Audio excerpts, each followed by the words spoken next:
వాడు చాలా మంచివాడు అండి. వాడు జగన్మోహన్ రెడ్డి వాడు ధర్మప్రభు వాడు. వాడు మోసం చేసి గెలిచారు కానీ వాడిని ఓడించడం ఇవ్వడం వల్ల కాదు. వాడు ఓడించడానికి వీళ్ళందరూ కలిశాడు, కుమ్ముక్కయ్యారు. సింగిల్గా పోటీ చేయమని పోయారు. చంద్రబాబు సింగిల్గా పోటీ చేసి తెలిసేది. సింగిల్గా పోటీ చేస్తే జగన్మోహన్ రెడ్డి తడాకేటో చూసేది. అయ్యా అంటే వాళ్ళ ప్రభుత్వం మీద వ్యతిరేకత ఉంది, అందువల్ల ఏ వ్యతిరేకత లేదు. వీళ్ళు పుట్టించారు, వీళ్ళు సృష్టించారు. వాడి అనుభవం ఉంది, దుర్మార్గ అనుభవం వాడికి ఉంది కాబట్టి వాడి ప్రయత్నం వాడు చేశాడు. అంతేగాని వాడి వ్యతిరేకత ఏం లేదు. వాడు బంగారం. జగన్ గారు అంత సంక్షేమం కరోనాలో టైంలో కూడా చేస్తున్నప్పుడు కూడా ఇంత బ్యాడ్ పబ్లిసిటీ ఇస్తూ కూడా ఖజానాలో డబ్బులు లేవని నీకు తెలుసు. మరి ఏ రకంగా ఇన్ని సంక్షేమ పథకాలు ఇచ్చారు దానికి పవన్ కళ్యాణ్ గారు? మీరు చూస్తే మేనిఫెస్టో రిలీజ్ చేసేటప్పుడు బీజేపీ మేనిఫెస్టో పట్టుకోవడానికి కూడా ఇష్టపడలేదు. వీళ్ళు ఇచ్చే మేనిఫెస్టోకి మాకు సంబంధం లేదని చెప్పింది. అంటే కేంద్రం దానికి సపోర్ట్ చేయట్లేదు. అది అమలుగానే హామీలు అని చెప్పి అందరికీ తెలుసు. కానీ ప్రజలను మోసం చేసి ఇట్లా జరగటం జరిగింది. భవిష్యత్తులో సంపద సృష్టిస్తాం, ప్రస్తుతానికి అప్పులు చేస్తున్నామని గవర్నమెంట్ చెప్తున్నట్టు మాట. ఏ రకంగా సంపద సృష్టిస్తారు అదే చెప్తున్నాను నేను. ఇప్పుడు చెప్తున్నా కదా, ఫ్రీ పథకాలు అన్నారు, ఇంతవరకు దేనికి గైడ్ లైన్స్ లేదు. ఇచ్చినవి కూడా అరకొరగా ఎట్లా ఉన్నాయంటే ఫ్రీ ఇసుక అనే పెద్ద హెడ్డింగ్, కింద ఏమో టన్నుకు 1300 అంటాము. ఇప్పుడు రేపు పొద్దున బస్సు ఎట్లా ఉంటుందో చూడాలి. తల్లికి వందనం ఆల్రెడీ ఇక దాన్ని మర్చిపోవటమే. ఇంక ఇలా సంక్షేమ పథకాలు అనేది చంద్రబాబు నాయుడు మనం 2014-19లో కూడా చూసాం. ఆయన ఏ కాడకి కూడా ఒక కులాన్ని లేపటం తప్పితే ఎక్కడా కూడా పేద ప్రజలను పట్టించుకునే పనే ఉండదు. కరోనా టైంలో మీరు జగన్మోహన్ రెడ్డి గారు అంత రేంజ్లో సంక్షేమం చేస్తూ ఉంటే ఆయన్ని కూడా అంత బ్యాడ్ పబ్లిసిటీ చేస్తూ ఉన్నాడు. ప్రతిరోజు ఇప్పుడు కంపెనీలు రాలేదు జగన్ టైంలో అంటే నువ్వు పొద్దున్న లేచిన దగ్గర నుంచి గవర్నమెంట్ని ప్రోపగండా చేస్తూ కూర్చుంటే వచ్చే కంపెనీలు కొంచెమన్నా భయపడతాయి కదా, ఏదో జరిగిపోతుంది స్టేట్లో అనే భయం ఎవరికైనా ఉంటుంది. అలాంటి భయం ఏమైనా క్రియేట్ చేస్తూ ఉన్నాడు. ఇప్పుడు రాగానే వస్తున్నాయి అని చెప్తాను. అదే ఇప్పుడు శ్వేతపత్రాలు అని చెప్పి ఒక పథకం, శ్వేతపత్రాలు అని చెప్పి ఒక ఓడి పట్టుకున్నారు. ఇప్పుడు నేను అదే అడుగుతున్నాను. ఆయన ఏమంటున్నాడు? Mines, wines, sand, land, Amaravati మీద నేను శ్వేతపత్రాలు ఇస్తా అన్నాడు. సచివాలయాల మీద ఎందుకు ఇవ్వడం? సచివాలయాలు ఎన్ని పెట్టాను, దానిలో ఎన్ని మంది ఉద్యోగాలు ఇచ్చాడు, దీని మీద ఒక శ్వేతపత్రం ఇవ్వాలి కదా. వాలంటీర్లు ఎంతమంది పెంచాం, వాళ్ళ వల్ల ఎంతమంది లబ్ధి పొందారు, దీని మీద కూడా శ్వేతపత్రం ఇవ్వాల్సిన అవసరం ఉంది. అలాగే అసలు రాష్ట్రంలో ఎన్ని ఫ్యాక్టరీలు వచ్చినాయి, ఎంతమందికి ఉద్యోగం వచ్చింది, ఎన్ని ఫ్యాక్టరీలు వెళ్ళిపోయినాయి, వీటిలన్నింటి వైట్ పేపర్ ఇస్తే జనాలకు తెలుస్తుంది అసలు జగన్మోహన్ రెడ్డి గారు ఏం చేశారు ఏంటి అనేది. ఆయన పింఛన్ ఇచ్చిన రోజు కూడా ఒక మాట చెప్పాడు, వాలంటీర్లు లేకపోయినా మేము పింఛన్ ఒక రోజులో ఇచ్చి చూపించామన్నారు. ఎవరైతే సచివాలయం ఉద్యోగులు ఎవరు క్రియేట్ చేసింది సచివాలయం? జగన్మోహన్ రెడ్డి గారు కదా. దేశంలో ఒక్క సంతకంతో 130,000 ఉద్యోగాలు భర్తీ చేసిన వ్యక్తి జగన్మోహన్ రెడ్డి. ఎవరైతే 2019కి ముందు ఎంప్లాయీలు ఉన్నారో వాళ్ళతో నువ్వు పింఛన్ ఇప్పించి వాలంటీర్ లేకపోయినా నేను చేశాను అనుకోవటం ఒక పద్ధతి. జగన్ గారు క్రియేట్ చేసిన ఎంప్లాయీల చేత నువ్వు ఇప్పించి నేనేదో చేసేసానని చెప్పి గొప్పగా చెప్పడం ఎంతవరకు కరెక్ట్? ఇది కరెక్ట్ కాదు. ఇంకేముండదు. ఒక 6 నెలల తర్వాత గవర్నమెంట్ అనేది ఏంటనేది అందరికీ తేలిపోతుంది. ఒక్కోసారి ప్రజలు మార్పు కోరుకుంటారు, మళ్ళీ వస్తారు. అన్ని మంచి పనులు చేసిన అయినా మళ్ళీ వస్తారని ఒకసారి ఒక్కొక్కరికి అవకాశం ఇస్తారు. ఇప్పుడు కృష్ణా జిల్లా గుంటూరు ఏంటంటే రాజధాని కోసం మెయిన్ ప్రాబ్లం, దానివల్ల పోయారు. మరి మిగతా చోట్ల ఓడిపోవడానికి కారణం ఏంటంటారు? అది ప్రజలు మార్పు. 151 సీట్లు ఉన్న పార్టీ 11 సీట్లు పడిపోయింది, వైసీపీ పార్టీ పని అయిపోయింది అని తెలుగుదేశం పార్టీ వాళ్ళు కానీ అంటే వేరే వాళ్ళు కూటమి వాళ్ళు విమర్శిస్తున్నారు. అదేంటి ఇప్పుడు మన ఆంధ్రాలో దమ్గల పార్టీలు రెండు పార్టీలే కాబట్టి నెక్స్ట్ టైం మళ్ళీ అవకాశం ఇస్తారు. వాళ్ళకి 164 రావడానికి, వైసీపీ 11 రావడానికి గల కారణం ఏమంటారు? అంత డిఫరెన్స్ రావడానికి ఏంటి తేడా అంటారు? ప్రజల్లో మార్పు అంతే. ఓన్లీ రాజధాని కోసం ప్రాబ్లం, అది కాకుండా జనానికి పని లేకపోవడం, అది మెయిన్ ప్రాబ్లం. 100 రూపాయలు ఇచ్చి రోజు పని లేకుండా చేస్తే ఎలా ఉంటుంది? ఇచ్చాం, మనిషి బతకడానికి కావాల్సిన వర్క్ లేకపోవడం మెయిన్ ప్రాబ్లం. వాళ్ళ ముగ్గురు కలిసి వచ్చారు, మేము సింగిల్గా వచ్చాం, వాళ్ళు దొంగ హామీలు ఇచ్చారు, మేము అందుకే ఓడిపోయామని వైసీపీ వాడు చెప్తుంది. నిజమేనంటారా? అదేం లేదు, ప్రజల్లో మార్పు అంతే. అంతకుముందు చంద్రబాబు నాయుడు ఎన్ని చేశాడు? ఇదేంటి ప్రజల్లో మార్పు కోరుకున్నారు కాబట్టి వచ్చాడు. చంద్రబాబుకి అవకాశం ఇద్దామని కూటమి గెలిపించారంటారా? అంతే. జగన్ ఏమైనా బయటకు వస్తే మళ్ళీ వైసీపీ పుంజుకునే అవకాశం ఉందా లేదా? ఉంటుంది. ఈసారి మళ్ళీ ప్రజలు మార్పు కోరుకుంటే ఇస్తారు అవకాశం. ఎందుకంటే ఒకసారి ఆయన ద్వారా ఎన్నో రత్నాలు లాంటి హామీలు అవన్నీ నెరవేర్చాడు కాబట్టి ఈసారి ఇస్తాడు. అంటే మరీ 11కే పడిపోయింది కదా వైసీపీ. జగన్ వస్తే ఏమైనా పుంజుకునే అవకాశం ఉందా, లేదా జగన్ని నమ్మే పరిస్థితి ఉందా జనాలు? నమ్ముతారు ఈసారి, కంపల్సరీ నమ్ముతారు. ఎందుకంటే ఆయన ఈసారి ముందు చేసిన పనులన్నీ ఇప్పుడు ఈడు చేసేదాన్ని బట్టి ఆయన మీద నమ్మకం కలిగింది. వైసీపీ పార్టీ పని అయిపోయిందంటూ వార్తలు వస్తున్నాయి, నిజమేనంటారా? నిజమే, అయిపోయింది, నిజమే. ఆయన చేయాల్సిన సరిగ్గా చేసుకోలేదు ఏమి. మరి ఎస్కోట్ ఆఫ్ చేసాడు, అన్ని రేట్లు పెరిగిపోయాయి, అన్ని ట్యాక్సీలు వేసారు. పేదవాళ్ళు పదవడం కష్టమైపోయింది ఆయన ప్రభుత్వంలో. 151 నుంచి 11 పడిపోయింది కదా, ఏమన్నా పుంజుకునే అవకాశం లేదంటారా? ఇంకా ఆయనకి లేదండి.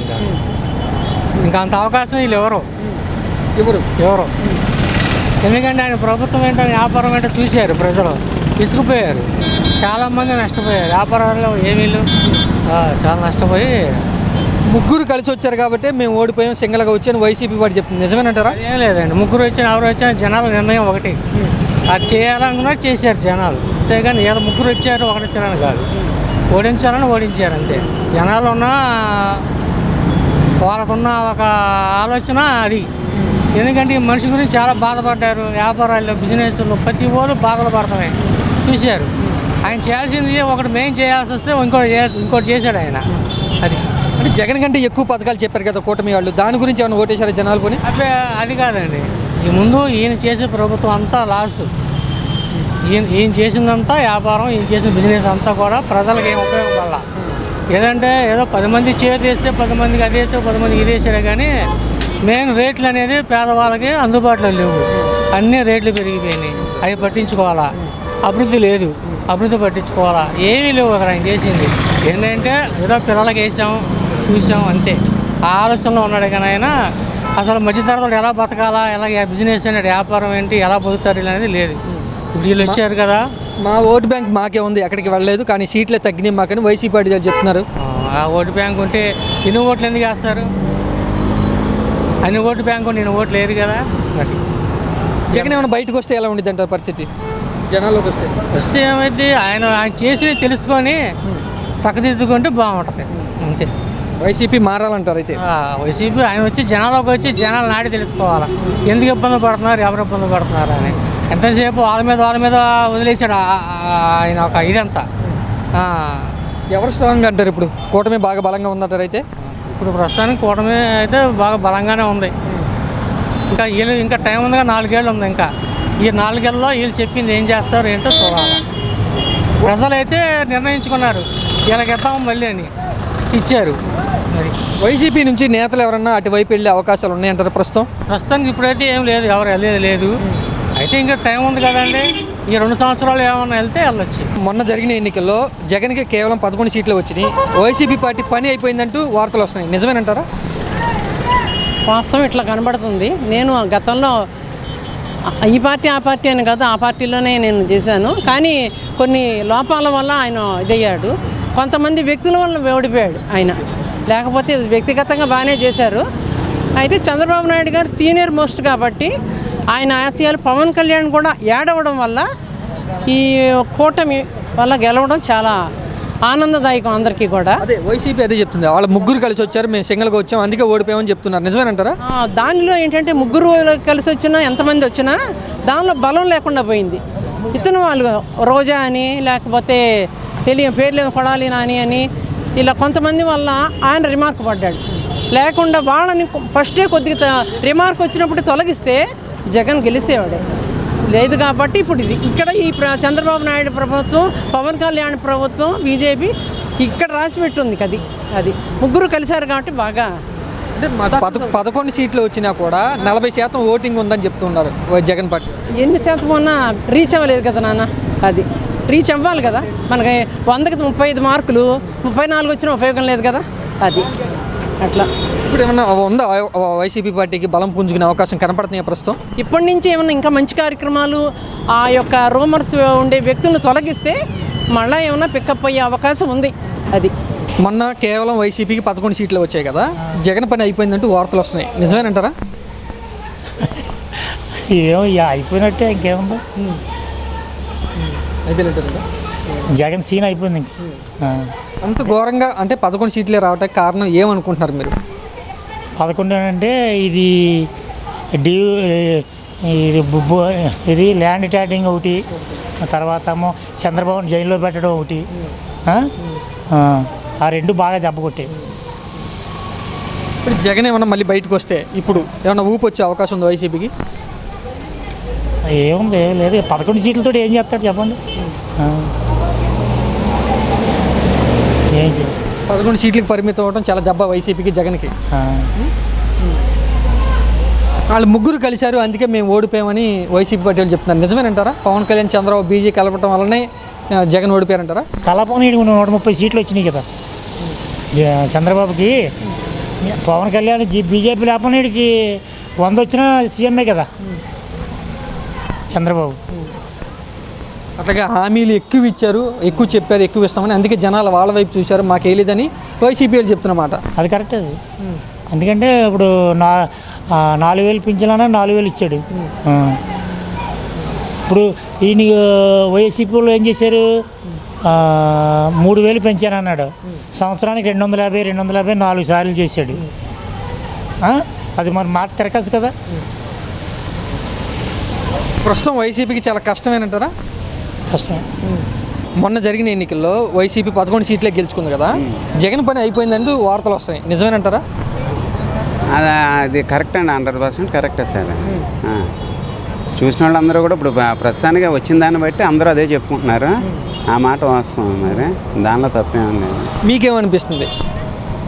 మాకు కూడా అంటే ఆయన కరెక్ట్గా పాలన అన్నది సరిగ్గా చేయలేదనిపిస్తుంది.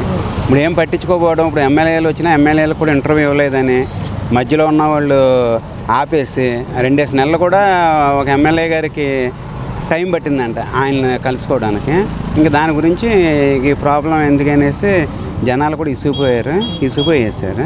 లేకపోతే బాగానే ఉండేది. అయినా కూడా మాకు 40% ఓట్లు వచ్చినాయని వైసీపీ పార్టీ వాళ్ళు చెప్తున్నారు. ఆ 40% ఓట్లు వచ్చినాయంటే అది దేనికోసం వచ్చిందంటే ఈ పథకాలు అన్నీ ఉన్నాయి కదా సార్, పథకాలను అందరూ వేసిన వాళ్ళలో కూడా చాలామంది వేయకుండా మానేశారు. వాళ్ళు వేసుకుంటే అసలు ప్రాబ్లం లేకపోయేది. వాళ్ళు కూడా చాలామంది ఏంటంటే ఇబ్బంది పడి ఇక సర్లే కొత్తది కదా ఈయన్ని కూడా చూద్దామని ఒకసారి అందులో పవన్ కళ్యాణ్ కలవడం ఇవన్నీ కూడా కొద్దిగా ఏమైనా మార్పు వస్తుందేమో అని చూసారు సార్. ముగ్గురు కలవడం వల్లే మేము ఓడిపోయాం, మేము సింగిల్గా వచ్చినా కూడా మాకు రావాల్సిన ఓట్లు మాకున్నాయి, మా ఓట్ బ్యాంక్ మాకుందని వైసీపీ చెప్తున్నమాట. అయితే అవ్వచ్చు, అది కూడా కరెక్టే, అది వాస్తవం, అది అవ్వచ్చు. ఇప్పుడు పవన్ కళ్యాణ్ గారు కనుక దీనిలో రాకపోతే అది వేరేగా ఉండేదేమో, కానీ ఇప్పుడు పవన్ కళ్యాణ్ గారు వస్తాం కూడా వీళ్ళకి ప్లస్ పాయింట్, అది కరెక్టే సార్. షర్మిల ఏమైనా దెబ్బ కొట్టిందంటారా జగన్ని? షర్మిల దెబ్బ ఏమీ లేదండి. షర్మిల మన ఎక్కడేమీ లేదు, కడప అటు సైడ్ ఏమో, కానీ మనకైతే ఏమీ లేదు సార్, మనకేమీ లేదు. ఇప్పుడు మళ్ళీ జగన్ జనాల్లోకి వస్తే ఏమన్నా వైసీపీకి ఊపి వచ్చే అవకాశం ఉందా? ప్రస్తుతానికైతే రాదు. ఇక ఆయన ఏదైనా ఈ 4 సంవత్సరాలు బాగా ఏదైనా మంచి పనులు చేసి అవి చేస్తే రావచ్చు, కానీ సడన్గా వచ్చేసి నేను మళ్ళీ వస్తానంటే మాత్రం కష్టం. టైం పట్టిద్ది వైసీపీకి, గ్యారంటీ టైం పడుతుంది.